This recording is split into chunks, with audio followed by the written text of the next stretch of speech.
What's up, YouTube? Kedgris here. This is my match reaction to Nottingham Forest 4, Burnley 1. Unfortunately, I wasn't able to do the watch along for the match, guys. I apologize for that. I forgot my sister's birthday was this weekend, and we celebrated that all together. As you might have seen if you follow me on X or Instagram, I posted a picture. We were on the beach. Although I don't know if it was really a beach, it was more like a lagoon thing, but whatever. Anyways, I had a great time. And then I also got to watch my beloved Nottingham Forest absolutely trounce Burnley. And after the first half, I was kind of, but we got back to it. We got back into the game. We actually clattered them. And then you also, if you stuck around, had a treat in the Arsenal versus Manchester City game. That game was peak football. Absolutely great. You had Man City, not really the old pep ball of just passing it, passing it, passing it, but it was back and forth, back and forth. Man City would build up, Arsenal would low block, and then whenever Arsenal would able to win the ball, they just counterattack up the pitch, create a chance. Although they didn't create many chances, but it's still a game that was on a knife's edge until the end. We had a treat. We had a treat of a weekend. Great football all around. But we're here to talk about Nottingham Forest. So let's get into it.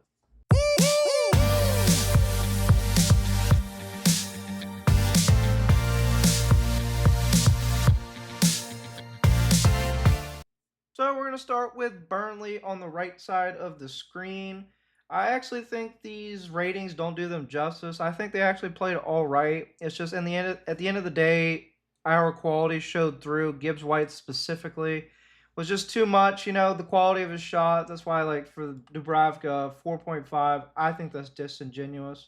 I think the shots that Morgan Gibbs White put in the back of the net and Igor Jesus, I don't think they were savable unless you're like god tier, mega ultra super saiyan goalkeeper.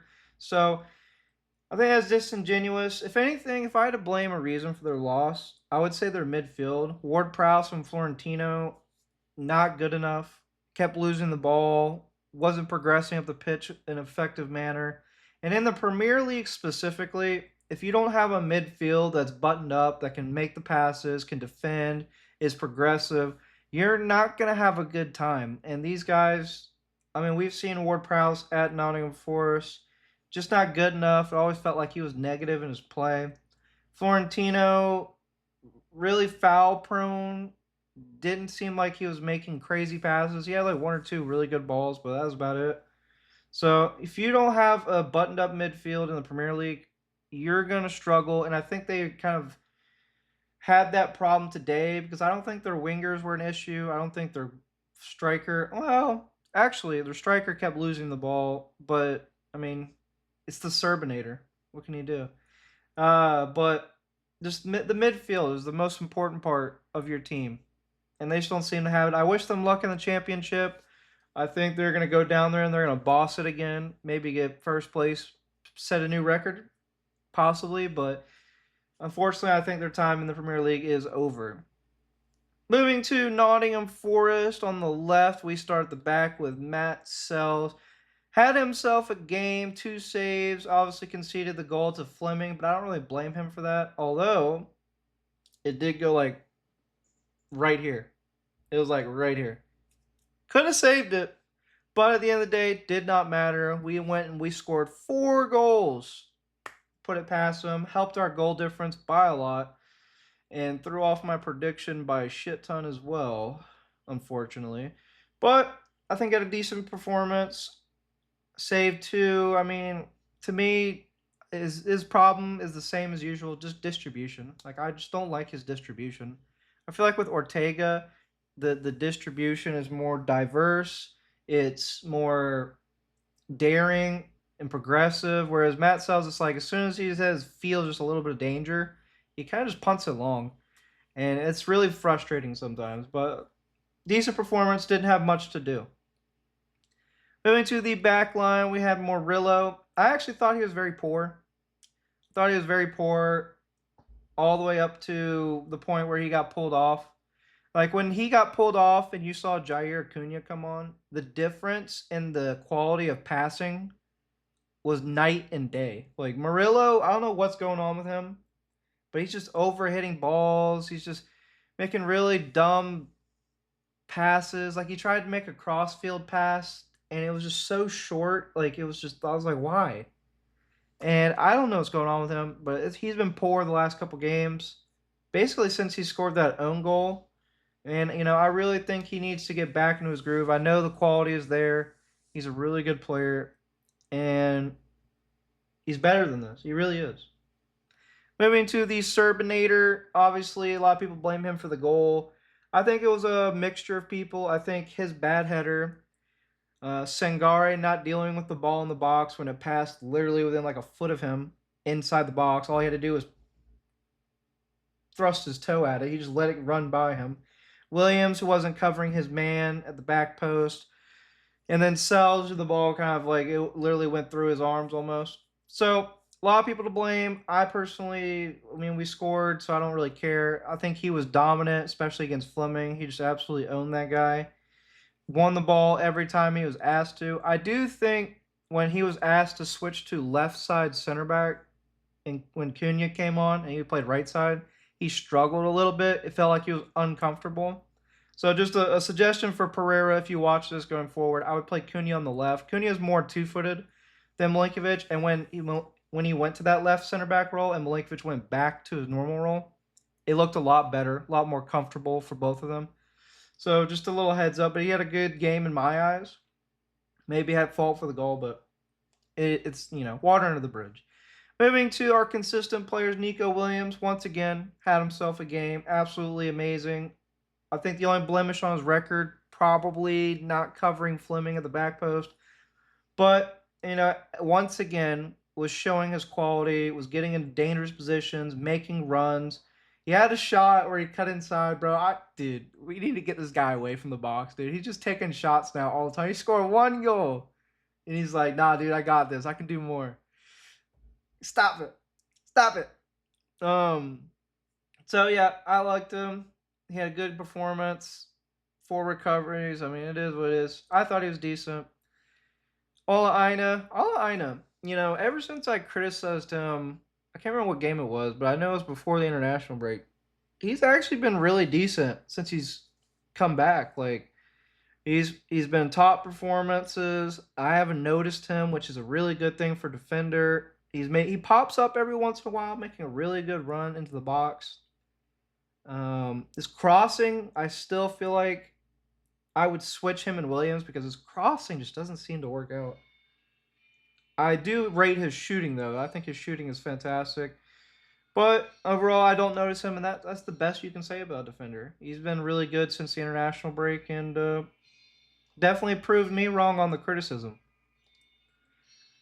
Moving to Sangare, great performance, excellent, bossed the midfield, absolutely owned it.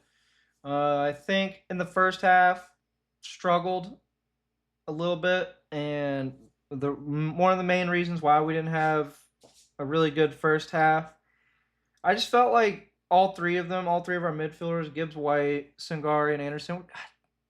I've talked about this before, and I've talked about it a lot. It's called spacing. We just don't seem to space well. And what's one of the main reasons why I like the 4-3-3 formation, why I've always advocated for it, is because it forces spacing. And I just don't feel like these guys space naturally, and it's really weird to watch, especially if you're in the game and you actually track how sometimes Anderson and Sangari end up within like 3 to 5 yards of each other. It's just really weird. Solid performance, great guy going forward. Like I say for him, if you want to play him, start him. If you don't start him, don't play him. And he proves me right every day. Moving to Elliot Anderson. Um, Great tribute to his mother at the start of the game. I prayed for him even when I was out celebrating birthday with my sister, and he had a great performance. I think he was aggressive. He looked like the Elliot Anderson at the start of the season, aggressive, bought into it, attacking, and I think it might get a nice Elliot Anderson for the rest of the season. And I wish him the best of luck. Like I said, I pray for him. You always got to be there for people. At the end of the day, players are humans too. They have emotions, feelings, And we can, I think, all feel for this guy who, has lost someone who's been so important in his life. But great performance, too, as well. Moving to the wing, we had Hutchinson. I think he was effective in my eyes. He was really good dribbling on the ball. I just don't think he's being utilized properly. If I was using him, I would use him more as an inverted winger, kind of ask him to be in that little half space that Morgan Gibbs White likes to take on, and then allow Ina or Williams to be that touch winger that pushes the space. I just think you're asking him to be on the wing, almost touchline winger all the time, and that's just not really him. Like he's got a really good shot on him, and he's got really good technical ability. I feel like you're losing so much asking him to be so wide all the time. But I think he had a really good performance. I mean, 3 of 3 dribbling, 45 touches. I mean, he was doing great things. Dispossessed 6 times. Yeah, I've already given up on our wingers winning 1v1s, man. It is what it is. But, good solid 88 minutes. Our players don't play again until Friday against Sunderland. So they can afford to play as much as they can, okay? And I thought it was a good performance. I'm going to be frank. I really did. Moving to a not so good performance, Bakwa. Not good enough. I'm done with him.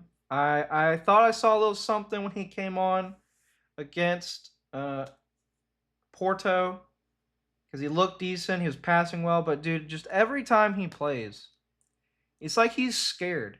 The best way I can describe him is he plays like a scaredy cat. Like he's never he takes on the fullback one time, loses, never takes on the fullback ever again. Like it's so frustrating and pathetic to watch. Like I just don't even know what to say. Just every time he gets the ball, he passes it backwards. He contributes absolutely nothing to the game. I thought his corners were terrible. They didn't even make it past the first, like anywhere near past the first man.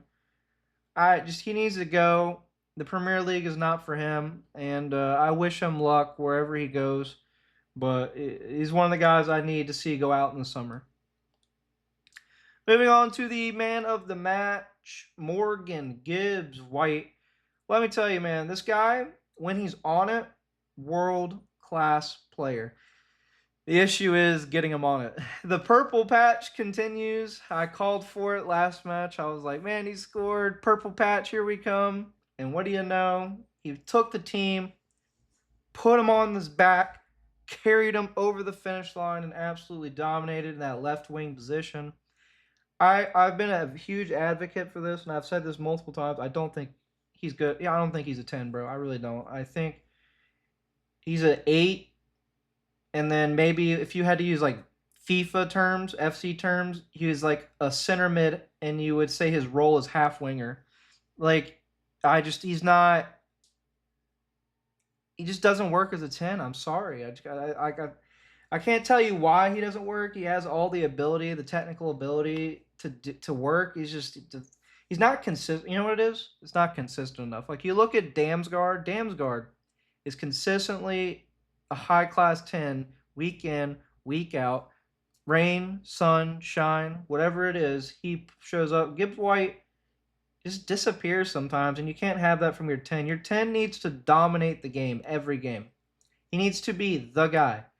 And I just feel like he disappears sometimes, and you could say it's a bias, but it is what it is. I do think though 3 goals, absolutely awesome, dude.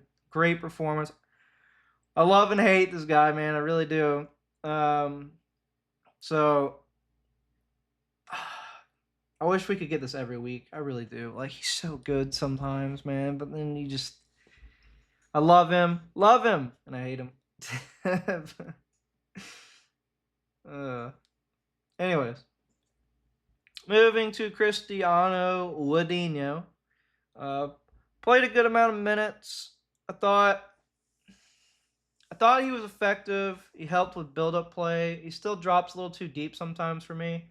I do like his pressing, though. He presses a lot better than Igor Jesus. And I really wished our team would have followed him when he was pressing, because every time he would press and we would follow, we would win the ball like that, and we would be really threatening positions. I think good performance. He looked like he was back to his old self. I would love to see him get a goal. He's played 2 matches now. 3 matches. And brother cannot get a goal to save his life. Sucks, I know. I really want a goal for him. I really do. But look decent, man. Look decent. Look like his old self. So thank God there was no further injury. Moving to the subs bench, Jair Acuna came on for Murillo. Absolutely looks so good. Bro, this guy, he's the next guy. Murillo, you can go. You can be sold. You're fine. We have the guy. He's right here. Jair Acuna looks absolutely fantastic. I've said this multiple games now. He's come on. He's looked great. Looks solid. Passing, pristine. I could make an argument that he's actually better than Murillo. Nani? Hey, I know. Murillo's done it longer. I know. Okay. I'm just saying. I could make the argument. Great game. Absolutely great. I feel totally assured with Murillo leaving in the summer for Jair to be our guy moving forward. I actually want to see more of him. Moving to Igor Jesus, finally popped his Premier League cherry. I'm just kidding. He already had a goal in the Premier League, but got his 3rd goal of the season in the Premier League. Absolute great counterattack, great ball. Scored it calm and as you liked, composed. I still have a lot of criticism for him. I feel like he gets in good positions and then doesn't take advantage of it a lot. But, I mean, for this game specifically, he looked good. Him and Chris Wood were interchanging very well. They got in their way a couple of times, but overall, they were helping each other out. They were passing to each other. Sometimes strikers can be really competitive. Like, I know I'm the guy. No, I'm the guy. And they seem to be really getting along all right. And especially when we switch to a 4-4-2, they seem to shine in that formation. Mostly because they were split more than normal. Normally they kind of interfere with each other, getting in the same spaces. But for some reason, I guess maybe the instruction from Pereira, they were wider than normal as strikers. Like one of them would go up top, and then the other one would kind of go to the wing, and then they would keep switching back and forth like that the whole time. So good performance, got his goal. I feel good for him. Ryan Yatesy came on as the 10 position. Really weird, I know, but that's where he played. Although he did track back a lot, so maybe it was like a right 8 position instead. But I think he put that cross in that Gibbs White volleyed into the back of the net. Absolutely fantastic. Every time he comes on, he contributes something, whether that be good or bad. And how can you hate this guy, bro? I mean, everybody knows he's not a starter, okay? And if you accept that, why can you not love him, bro? Oh my god, dude. I love this guy. Forest boy, through and through. Contributes every time he's on the pitch. Obviously, I'm going to stay by this. I'm going to say he's not a starter, but great performance from him. Love to see him come on and do something and really kind of be like, hey, I'm still here. Love it. Morata came on. Didn't really have that much pressure on him. I've always said Morata has really good passer of the ball. I almost want to move him to a 6 position to see how he does, just because his passing is so good. But defensively, not so good. Fortunately, he wasn't pressured in this game, so we didn't really have to see that vulnerability. Honestly, in the second half, they attacked that left side where Aina is a lot more and kind of forgot about the right side, which I think was a mistake on their part. I think they should have attacked Morado, but hey, I'm not the manager. I don't know what their game plan is, but it is what it is. He came on, he contributed something. Nicholas Dominguez, my boy, with the assist. Every time I see him play, I'm like, yes, yes. He's not an 8. Okay, he's a 6. He is a 6 through and through. But he looked good when he came on. Loved his performance. And I'm ready to see more of him for the rest of the season. I really am. Pretty good. By the way, I take Jair Acuna over Morata every day of the week, plus every time on Sunday. He needs to start a left center back. I do not care if it's his off foot. He needs to start over Morata. Quick side note, Luka Nets. What the fuck is going on with him? Like, this guy's not getting any minutes. Came in January. Like, I don't know what the fuck is going on here, but I'm starting to get frustrated because we have two fullbacks who have played the most minutes in the team, playing full 90s against the Europa League competition and the Premier League. Why are we not utilizing our only other fullback? He's looked solid every time he's come on, so I do not understand. I do not. And it's starting to irritate me that he's not getting a shout or a chance. Pereira, come on, bro. Come on. Speaking of Pereira, we move to the man of the hour himself. Started off the game. I just don't understand what we worked on for the 2 weeks of the international break, to be honest with you. But we won the game handedly, secured, I think, safety. Probably one more draw, and we're in the clear. Tottenham look like they're done. Looks like they put everything into the Brighton game and they drew. So I think, based on their players' reactions, it's probably not going to go too well for them for the rest of the season. Honestly, I think the tactics were bad. Start of the first half. We just don't, like I've said before, we don't space well. So what you have to do if you're a really smart manager is you have to implement a formation that automatically spaces the players naturally. And I just don't think the 4-2-3-1 is it. I've been saying it for a while. I think we need to do a 4-3-3, which, I mean, you saw Gibbs White on the wing at that left wing position. I'm just saying. But we switched to a 4-4-2, and what that did is it forced us to not be as controlling in possession, spaced our players further apart, and was able to make it where we were more naturally built up and passed the ball, forced the players to actually do daring passes instead of little short passes within 3 to 5 yards of each other. I think 4-2-3-1 is not the way going forward. I would look at a 4-3-3. Because the other thing is, like, why we look so much better in a 3-4-2-1? Because it does the same thing. It spaces out the midfield. It forces players to have that distance between them. And I just think you don't get that with a 4-2-3-1. I'm going downhill real hard on this formation. I think Pereira got it right, switching to the 4-4-2 in the second half. Absolutely bossed it. Moving Gibbs White to left wing, obviously great. Hutchinson had the assist. Good job. Like, there's players in here, man. There really is. My only concern with the 4-4-2 is Sangare. Can you really ask him when he doesn't really have the pace to be running around like that for a full 90? I don't think so. That's why I'm more prone towards the 4-3-3 instead of the 4-4-2, because it allows him to be more central so he doesn't have to do as much running around and still gives you that spacing. But I'm harping now. Pereira, absolutely great substitutions, absolutely great tactics.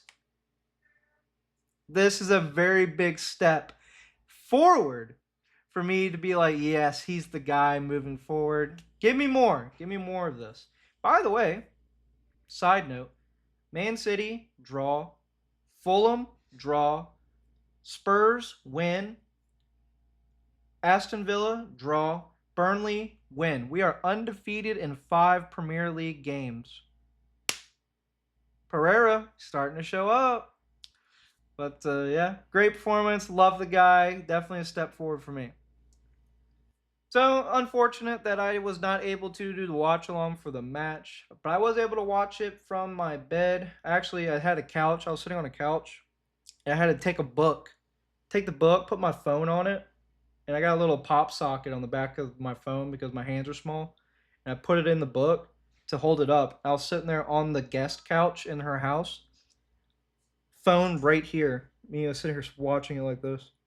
That's how I watched the game. So, forgive me if I got some things wrong, but I thought it was a great match. I also watched the Arsenal-Man City game the same way, squinting. Also a great game. And